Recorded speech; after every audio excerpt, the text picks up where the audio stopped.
All right, welcome everybody. So this is Paul Skowinski, president of the Central Wisconsin Wildlands chapter. Welcome to our final meeting of 2021. We're going to zip right to the presentation tonight because our presenter, Kari, has an appointment coming up this evening. So we're going to try to get her out the door. So we'll come back to other updates and things after Kari's presentation. Thank you. So I will move right to that and turn it over to VP Kari Witthuhn to introduce the other Kari. So just a quick kind of intro to Kari Witthuhn. She's a Wisconsin master gardener, ethical forager, and all around amazing woman extraordinaire. She and I have been friends since we were babies. Our parents kind of grew up together. And I've been able to watch her grow into this amazing, beautiful woman who has a real passion for saving seeds, bringing the community together, and kind of cultivating a relationship among community members over a shared love of plants, seeds, and sharing stories. So I'm just going to turn it over to Kari, who is going to talk to us about how she started the Appleton Seed Library. And I just want to do a quick plug. I don't know if Kari's going to do this herself, but she is a small business owner, and she also makes the most amazing culinary blend salts that you've ever had in your life. So if you are on Facebook, check her out on the Seed Guild. That's the Seed Guild, Guild.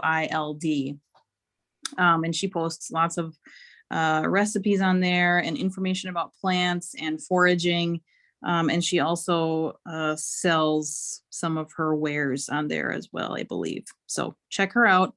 And thanks to Kari for coming to our group. Well, thank you, friend. I am very happy to be here. Anytime I can talk about my passion projects and inspire other people, it's a good day. So I'm happy to be here. Kari, do you have slides to show as well? I do. No, I did not put slides together. Okay. All right. I'll just leave this one up then. Okay. So the Kari had asked me to present a little bit on the birth of the Appleton Seed Library, a little bit about what we do, where we got our start, where we see ourselves going, and potentially how even the wild ones could fit in. The local chapter here in Appleton, we've done some prairie seed collection together, so that's been exciting. But who knows, our future may lead to me coming out to the Wapaka area too and spending some time in person with you all. That would be great. But just a little bit about how this came to be.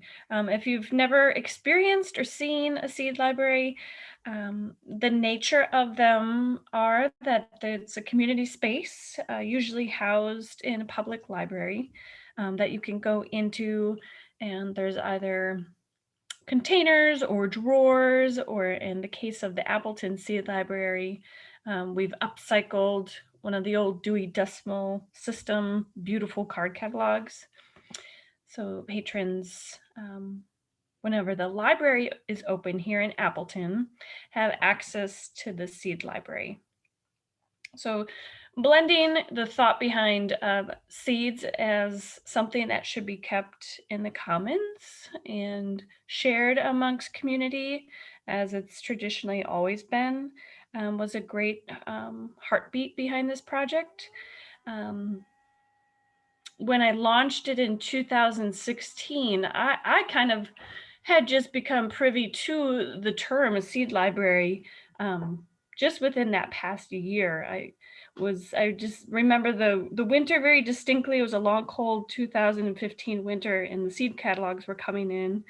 And I was listening to NPR and looking at my seed catalogs, and there was a Tom Ashcroft presentation on seed libraries and how they were becoming under the spotlight, and some of the seed libraries being shut down about patents and all sorts of strange reasons that a seed library would be shut down. But essentially there was some blurred lines on, if you're not a seed company, how much seed can you share and who's testing this seed? And there was just a lot of business that needed to be kind of worked out in the seed world.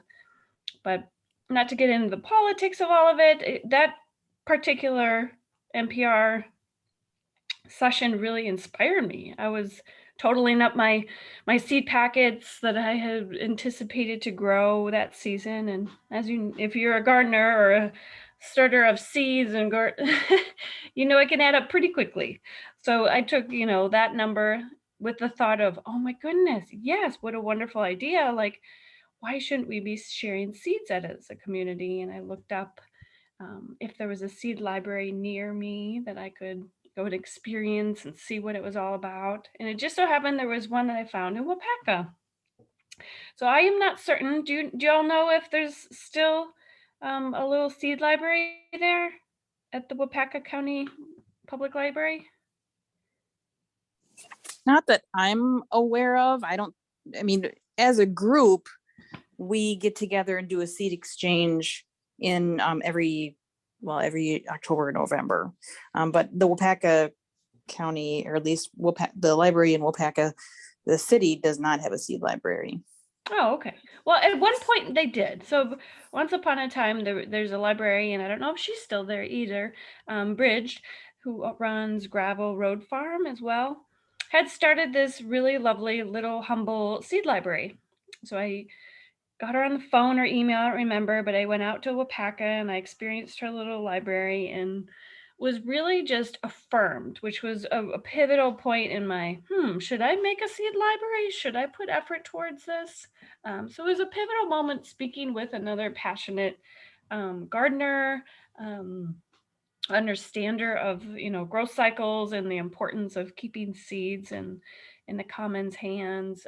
And she was really affirming that, yes, go forth. These are the resources that we use to help us organize. So she was helpful to point me in the right direction. So I didn't have to necessarily reinvent the wheel, if you will, on how to go about opening a seed library. I also had visited one down in Madison. Dane County has multiple seed libraries, or they did at the time. And then got hooked up with Seed Savers Exchange. That was one of the recommendations of Bridget, of a Midwestern, company that was really supportive of community efforts of these seed libraries. So again, got them on the phone, and long story short, signed myself up for their annual conference, which gave a lot of education. Again, just strengthening my passion for doing something for the community, and then giving me the resources for continuing education. So I knew how to humbly start a library, knowing that the journey would always be never ending. When you're learning a new skill and being in front of the community, you're always refining and learning new aspects of the seed saving world. But was greatly encouraged to, just start small, just like a little seed, right? Start with the easy seeds that are kind of a no fail, like your tomato seeds and lettuce seeds. They tease that heirloom beans, are the gateway to seed saving. I think for y'all, it's probably wild plants, but you get it. Like, once you start seeing the generosity of what plants give with seeds, it becomes it comes alongside of you. It doesn't seem overwhelming that you can't do it, because the seeds are generous. So we just have to figure out the pieces of the puzzle that we can be generous too. So yeah, that was the birth of the seed library, how it got its humble beginnings. I did write a little community grant to the Community Foundation, one of their Kickstarter grants. I think you all have access to that too in Waupaca. One of their community foundations that gave me a little, no pun intended, seed money to get up and going. So that little seed money afforded me the ability to find a local graphic artist. So she helped me with my logo ideas and layout of a trifold brochure and cards, and just to make it look kind of polished. So she took my ideas and helped me bring it to fruition on a visual scale. And then to get our seed library up and going, I did have some seed stock from my personal collection that I had felt confident was true to type, whether it be one of those easy seeds to save or known to be open pollinated or heirloom in nature. And then, like Kari said, I'm also a fellow master gardener, so I really played into that group too. And I shared my passion with the group, and the group really kind of rallied around that year. And people were really diligent, other members saving and sharing their seeds with me. So we had a really nice collection of community saved local seed. And then we were also able to send out for like to Seed Savers Exchange, Fedco Seeds, Johnny's Seeds in like Baker Creek, and some of the smaller seed companies throughout the nation were really generous in sending, maybe seeds that they couldn't sell anymore that were from, labeled the year prior. So that's kind of where we sourced the seed to get things kicked up and going. But then we had to educate the community, like, what is a seed library? So the nature of a seed library is to borrow it like a book. That's why most of them are held in a library. Grow. So just like a library, you grow in knowledge as you read those books. Participants are encouraged to follow along on our Facebook page to learn different tips and tricks about seed saving, or watch videos that we post, engage in our community events. So borrow, grow, and the third element was to share. So to keep a seed library sustainable, you must imagine that seeds have to be returned and shared back. So that was the basis of how we decided that this Master Gardener kind of project would be able to launch and get off the ground. So we are a community seed lending library resource, like I said, housed in the library. That collection is both openly pollinated, like we do have wild seed. Like Kari said, I'm a forager, so I'll tuck in there, ramp seeds from time to time, or Monarda, bee balm, of course, echinacea, things that are openly pollinated like that. And then we strive to have everything organic, but we can't because some donations come in that aren't organic. And then definitely heirloom seeds are kind of our heartbeat of the project. So the community can borrow them, grow them, share them back. And where am I going with this? Sometimes I get so excited I forget my train of thought. So I'm going to switch gears and just read our little mission statement. So it says the goal of the Appleton Seed Library is to provide the community the opportunity to borrow seeds, to grow food. That was a big heartbeat of it for me, that there was kind of that food accessibility, that there was no barrier to access seeds. So the community has a chance to borrow the seeds to grow food, learn to save seeds, and thus, in hope, strengthening the local seed diversity and knowledge. We hope that people will collectively save and trade seeds as we provide the opportunity to educate and grow along with you. And we just ask that community members to, participate in this, that there's an optional form at the Appleton Library that you can check out your seeds. That'll get you in touch with us if we have a mailing that we want to put out, or volunteer opportunities, which the community has been really great at responding to that. There's different opportunities that we need throughout the growing season and seed collecting season and packing season, as you can imagine. Keeping those drawers organized. For a little while, we had like a mentor gardening program that we were able to access a couple more like children's groups and school groups. So that was a victory of ours. But then, of course, things switched gears the last few years. We always need help preparing the seed packets, because as you can imagine, if we get seeds in bulk or when you're saving, those seeds needed to be divided up and then put into envelopes, those organized. We had a need for a translation, to have it translated from English to Spanish. So that was a fun little community collaboration. We had hopes to do a Hmong version as well, but that one hasn't come to fruition.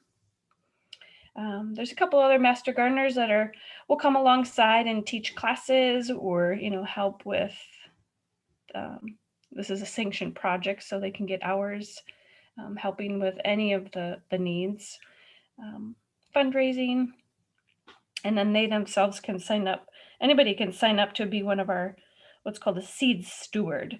So then kind of each season I not handpick, but if there's interest from community members, I'll just kind of take them aside and we'll be on a separate email thread where we're deciding what everybody would be like comfortable saving.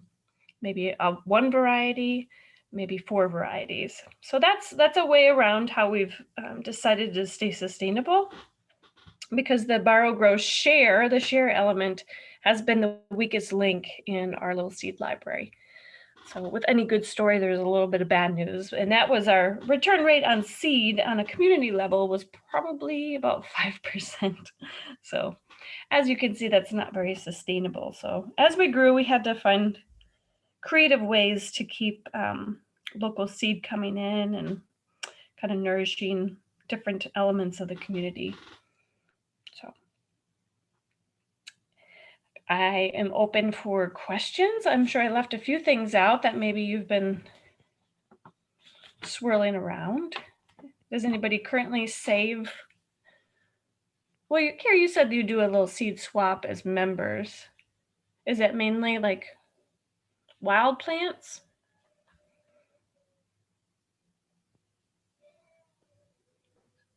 Yeah, we've had a native seed exchange the last couple of years. We had it in October at our last meeting this year, and we had it in November last year. But it's all native wildflowers. We haven't shared any garden plants. That's very exciting. Yeah, by wild I should use native. I guess that brings it in even a little bit closer. Mm-hmm. I don't know how exactly to go about saving vegetable seeds. I think that is very common and that's very honest. I always have been kind of intimidated by it because it's kind of like what just happened? I think Kari's audio is going in and out. Was my audio okay? Oh, geez, now I'm worried that I was going on and on and. Yep, yours is coming through fine to me. Kari Adi's was getting kind of choppy there. Okay, perfect. Well, I'm really impressed with the scale of this. I guess I thought it was just going to be like a stack of drawers at the library, but there's a whole lot more to it with your videos and postings on social media, and it sounds like there's a whole lot more to it than simply just filling a bunch of drawers at the library and keeping them stocked. Sure. Well, yeah, that's a good perspective, and I guess it can be as easy as that, but once, like I said, this is one of my passion projects, so this is a creative outlet for me too. So I really get energized by when I can put time into this and inspire other people, chip away at some of the larger goals I had with the seed library when I started it. Like Kari said, when you're new to seed saving, it can be really daunting. So as much as I can, I love to encourage people. Like that's another beautiful part of hosting a seed library in a library is we have access to wonderful books. But sometimes we just if we could just download all that information into our gardening brains, it'd be a whole lot easier. So that's where I think the most traction we've got is people who maybe experience the seed library and have chosen to reach out, whether it be on social media or giving me a call or sending me an email. I really was able to pour into people who were beyond curious other than getting free seed. Some people were honestly like, oh, this is something that feels familial. This feels ancestral, generational. This is something that I want to reclaim. And that was really rewarding because that was part of my journey with it too. Today's gardeners are returning, to this age-old seed saving tradition. And once you get curious about it, like then you can find a lot of people really quickly, whether it be different forums or, seed saving groups. And it's an act that just reconnects us all. It reconnects us to the land and to plants. These ideals are like central to sustainability and local food security. So when people hear more of those words on a community level, then they get interested, right? Like you can see how schools would be curious, our Girl Scout groups, or raising these young leaders. So children have been a really great part of this seed library too, because they're able to help with a lot of they can do the counting and they can do the labeling and filling of the seed packets. So that's been a really rewarding part of the seed library too. It sounds like a very cool project. I think we did have one question in the chat, but Kari was asking a question before when her audio was slipping in and out. Yeah, sorry about that. I just got home and my internet here is really terrible. So my question, I guess, was I'm just curious, in all of your seed saving experience, has anyone come to you with a collection of seeds or species that dates back, many, many generations? I love hearing those stories. Oh, I do too. That was definitely one of the goals I haven't been able to check off my list. I joke about this whenever I give a presentation, and I'll say it in this one too. Like the old timer seed savers, they don't even have to be old timers, but you know what I mean.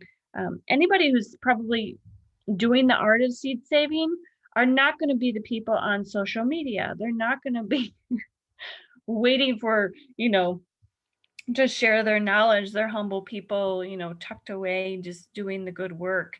So I always ask people and encourage people, because I've been looking to find seed stories of, oh, so-and-so's just been saving this bean for, generations, and we don't have a name for it. So sadly, I don't have any one of those like wow stories of the Fox Valley here. But the closest I can get is when I took a trip down to Kentucky to visit one of my in-laws. I was on a walk and I felt really curious. I know there's a seed saver in Kentucky. I'm forgetting his name at the moment, but maybe it'll come to me. But this gentleman has like a bean seed collection of hundreds and hundreds of heirloom beans. And most of it's from the Kentucky and the Ozark area, or not the Ozark, but the Appalachia. So when I was on a walk down in Kentucky, there was these beautiful, roadside gardens, and I got really bold and brave, and I walked up the driveway and knocked on the door humbly, just kept my distance, but introduced myself, said I'm a fellow gardener and seed saver, and what can you tell me about those trellis beans, those pole beans you have growing up down by the road? And of course, in Southern style, I was invited in by Kermit. His name was Kermit.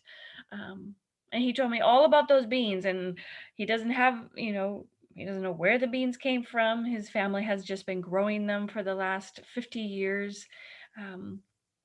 And left me with tucked a bunch in my hands and walked me out to the gardens, and then talked me through all the other things he was growing. He was more of a cut flower farmer too. But I treasured those little beans from Kentucky, and I just call them Kermit's beans. I love that story. That's such a great story. Yeah, so that's the closest I have to a little preservation story. And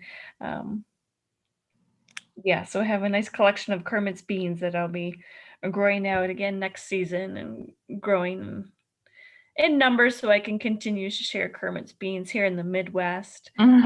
So, which is neat about seeds, once you collect a seed and begin growing it in our climate and with our pests and, our latitude, longitude, those seeds each season get encoded with DNA knowledge of, how to be more pest resistant to our area, our soils more adaptable.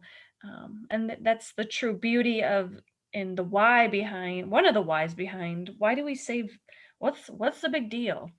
Because that seed stock is adaptable, and it gets stronger and more pest resilient and resilient to our growing area. So that's a pretty fascinating part about seeds. That's lovely. I just wanted to give a book drop of a couple book titles if anybody is curious and wants to dive a little bit deeper into some really great seed saving books. One is put out by the Seed Savers Exchange, and it's called The Seed Garden. It's beyond beautiful seed saving book. It's rivals like a coffee table book because the pictures are lovely, and it's an easy read. I would say it's not too over the top for gardeners, not too intimidating. So that's a great one, The Seed Garden. Also, kind of the old standby in the seed world was written by Susan Ashworth, and it's called Seed to Seed. So that's, of course, in the reciprocal saving of seed, growing it, and then back to seed. And then there was also a really nice one called Breed Your Own Vegetable Varieties by Carol Deppe, Deppe. And that one kind of launches you a little bit further into like how you can begin kind of crossing and in your own garden and creating new veggie varieties and understanding more of the sexual, asexual points behind how new varieties are, created, and how you can start to do that on a home scale. But there's many others at the library, as you can imagine. There's even one called Seed Libraries if you get really curious. It's a fun, easy read. It's, I don't know, let's see, I have it right here. It's under 200 pages, so you can cruise through it in a weekend, a wintry weekend. It's really inspiring. Like I said, it's called Seed Libraries and the Means of Keeping Seeds in the Hands of the People. And that was written by Cindy Connor. As you were talking about your beginning conversations with Bridget out here in Wapaka, I do recall that at one point there was, and maybe there still is, I guess when I go to the library, I just make a beeline for the kids section. But there, at one point there was a teeny tiny little reused Dewey Decimal little cupboard, just like what you have in Appleton. And it had some tomato seeds and cucumber seeds and zucchini seeds in it. I looked at it and I thought, oh my gosh, it must be an exact science. I don't know that I can tackle that. So it did exist. It may still exist. I don't know. Paul, do you know if Stevens Point has one? Not that I'm aware of. Okay. La Crosse had one too. So they're still out there. I think they're hopefully they continue to pop up. I think and gain popularity. Yeah. I think Jill's got a question from the chat. Is spreading undesirable seeds a concern? That seemed to be a concern of someone looking into it. Well, can you unpack undesirable seeds? Jill, do you want to talk about that? Yeah, Jill, you can unmute if you'd like. I think one of the concerns that I've also heard similar to that as far as using wildflower seeds rather than garden seeds is, what if somebody doesn't identify the species correctly, or they're intending to share some aster seeds, but it's actually thistle seeds or something like that? How is there some kind of quality control, or how do you? Oh, sure. Yes. Good question. That's what I thought she was getting at, but I just wanted to make sure I was understanding properly.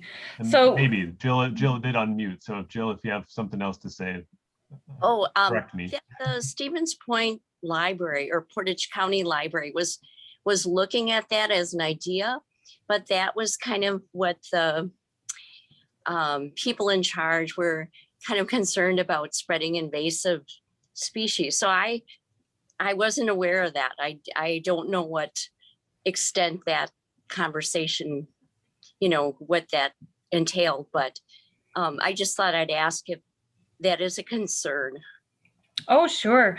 Definitely. Us particularly, since now you're hearing of our 5% 5% return rate on seed. Other than knowledgeable seed savers, we hadn't had a lot of return seed, or people of the community coming in to donate a lot of seed. So we didn't have to cross that bridge. But I certainly, there has been some instances where I graciously have accepted seed, in particular squash. And it was so sweet of this woman. I mean, it was literally still kind of damp, wrapped in like hand towels. And it just said yellow squash. So, we generously accept them. And for all she knew, we cleaned them, dried them, and gave them back to the community. But in truth, they went into the compost, because we just weren't sure, knowing that, certain species can outcross. And unless you really know, that squash was hand pollinated and you did the seed saving, and, because squash has male and female flowers and it can cross with other squash of the same type. So that was the only instance that we had to have quality control. But certainly any seed that would come in from the community, that's another book that I have, is kind of identifying seeds. So I would go through and do my Google check to make sure, the seeds in question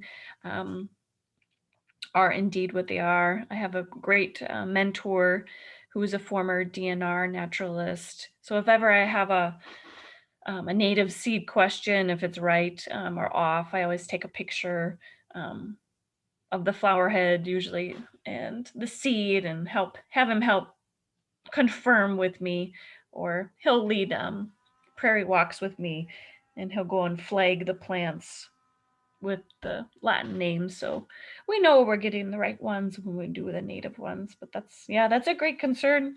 But on a small scale, I'm really sad that a library didn't go forth because of that concern, because there's certainly ways that you can get around that. And you could even label on the packet, like unsure, seed with caution kind of thing. Or like we would do, just compost it if you're not confident. Because we certainly, don't want to be spreading garlic mustard or something like that. Ew. But it's really yummy. Just eat And it. pesto. Good. What else? Any other questions from the peanut gallery at all? Going once. So I will say I can share my information if any of you are just burning to send some seeds over to the Appleton Seed Library. Perhaps I can send over to Paul or Kari like an infograph of my business card, of a way to get a hold of me, whether it be by email or on social media, or if you're old school like I like to be sometimes, and if you want to have a phone chat or a text, I can get that info to Paul or Kari yet tonight, and maybe they can pop that slide up at the end. We're happy to forward it to our group. Thank you. That would be lovely. Yeah. That was such a great story. I love that. I think it's it's really a beautiful story of kind of how your passion turned into this great community of seed lovers, and kind of removing access to food for people. Right. I mean, that was one of the heartbeats of writing the grant. Thank you so much for sharing. How many people are you going to access was one of the questions. And at that time, of course, you don't know. But I did have like this pivotal thought, because many times if you're starting a project, you can very easily talk yourself out of it. But, the notion was like, if I can reach, one family a year that maybe might be like food compromised, and they get joy out of, that 4 harvests of tomatoes that they were able to get. Like, wouldn't that be worth, putting effort forth towards? So Absolutely. 100%. Thanks, Kari. well, thank you all. I know you have other business of the meeting. Mm-hmm. I do appreciate you all for listening in and taking to heart my little passion project, and go forth, seed savers. Thank you so much, Kari. Thanks, Kari. Okay. And I'll email Paul and Kari that information after we wrap up. Sounds great.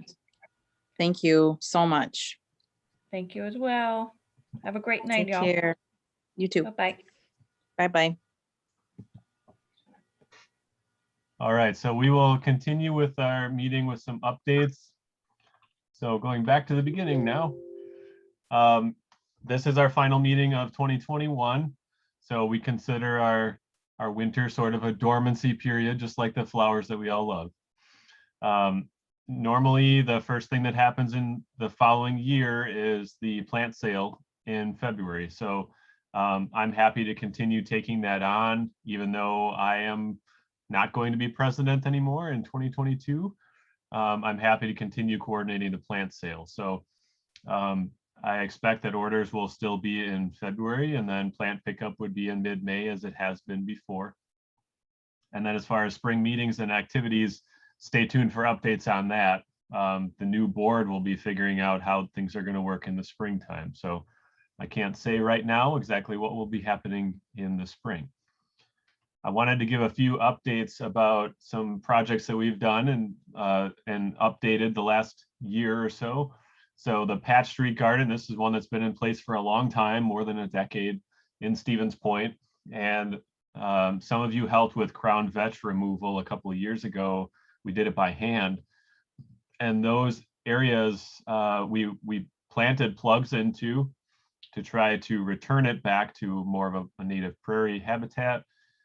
This was overall probably a 10th, maybe less, of the actual prairie size. But the crown vetch came back horribly this year from seed.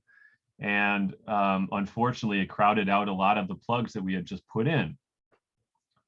So the Parks Department and I went over there and we were looking at it and decided there's so much crown vetch, and probably a 1/10 to a quarter of the plants that we put in were still surviving. So the Parks Department sprayed that area again for crown vetch, or I should say sprayed it the first time for crown vetch, because the previous management was hand removal. And they just said, it's okay, we realize there's a few plants in there that we want, but we're just gonna spray that area. It's 2 areas that were about 20 by 20.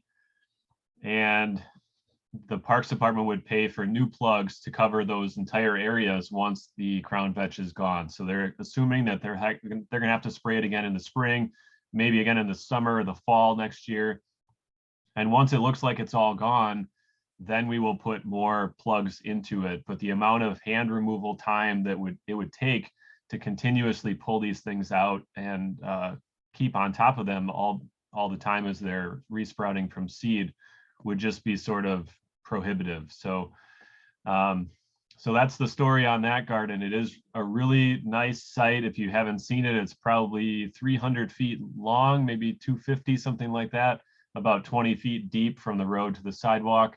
And so these crown vetch areas were, again, maybe a 1/10 of that overall size. The remaining part of it is all little blue stem and prairie clovers and indigo and lead plant and some really cool stuff. So if you haven't seen it, it's on Patch Street in Stevens Point, right by the upstream end of McDill Pond. Kari, I'll let you talk about the Chain Exploration Center update.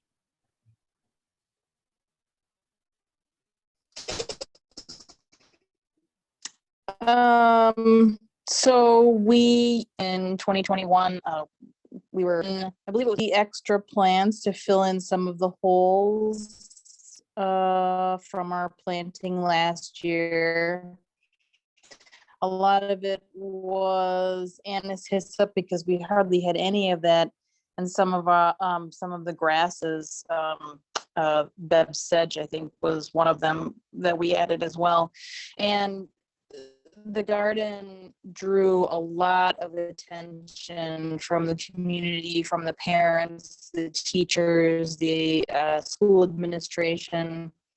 They all just loved coming back to school in September and seeing this big, beautiful, lush garden. And we got our watering all kind of worked out, and now there's an edging around it. We mulched it, we composted it earlier this year, and it ended up there. You have some pictures of the students, kindergarten class, first grade, potentially fourth grade. They do a thing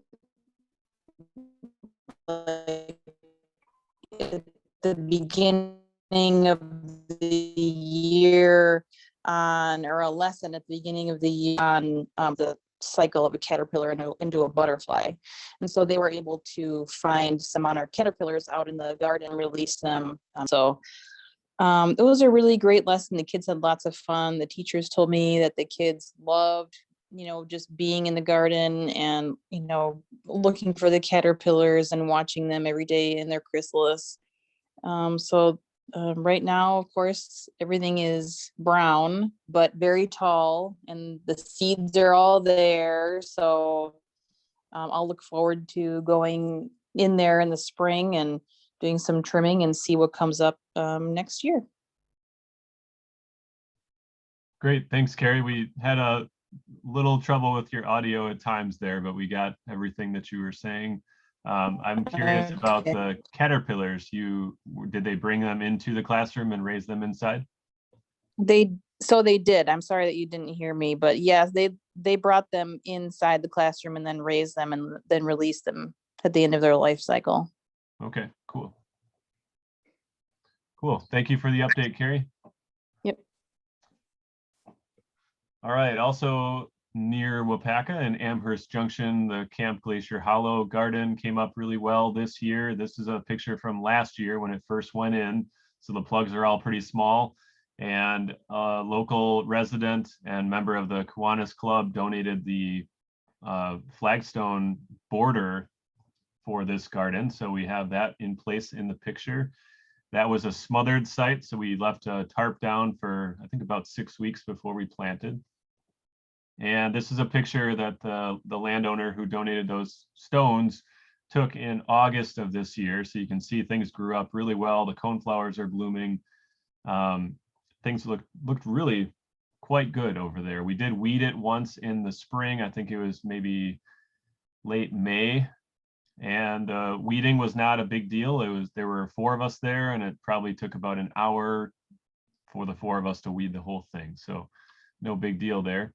You can see here, this is a few weeks ago. I went over there. I had a sign made.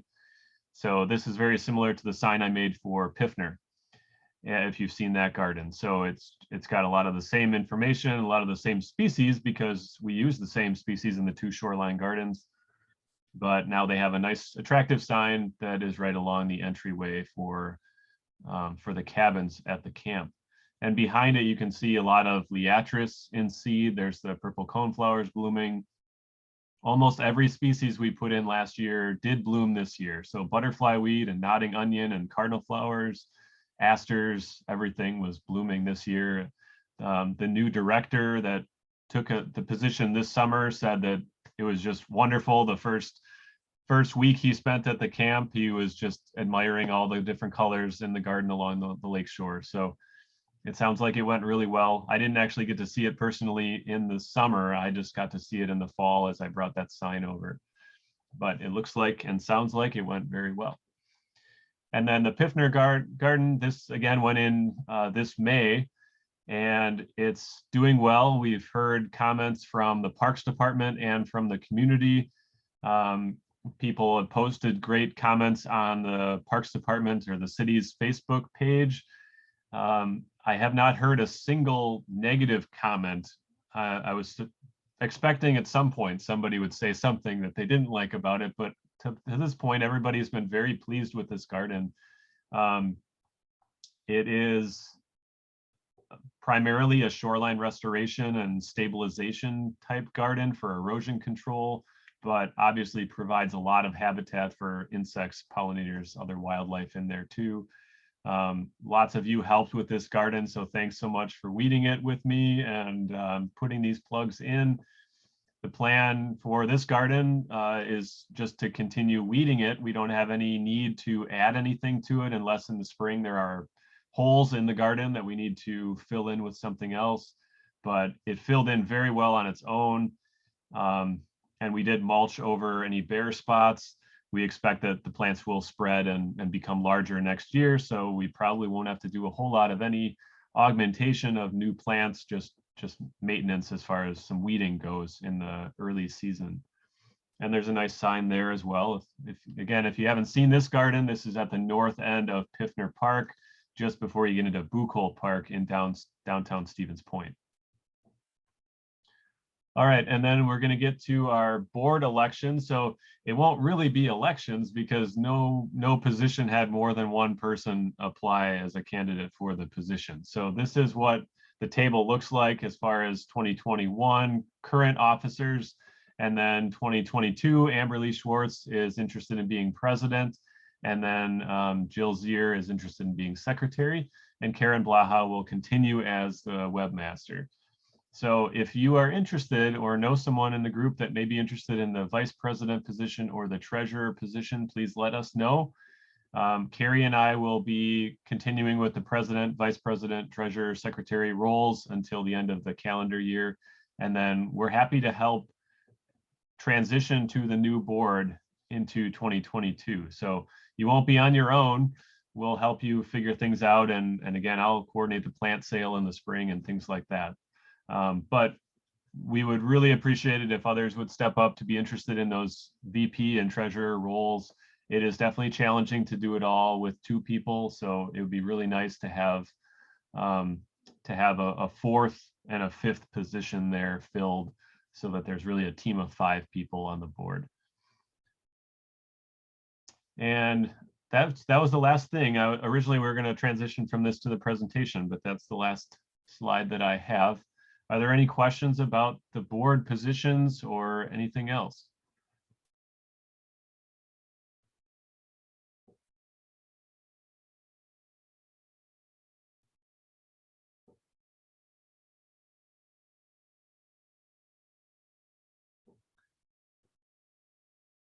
All right, well, if anyone is interested, again, please email the Wild Ones Gmail account.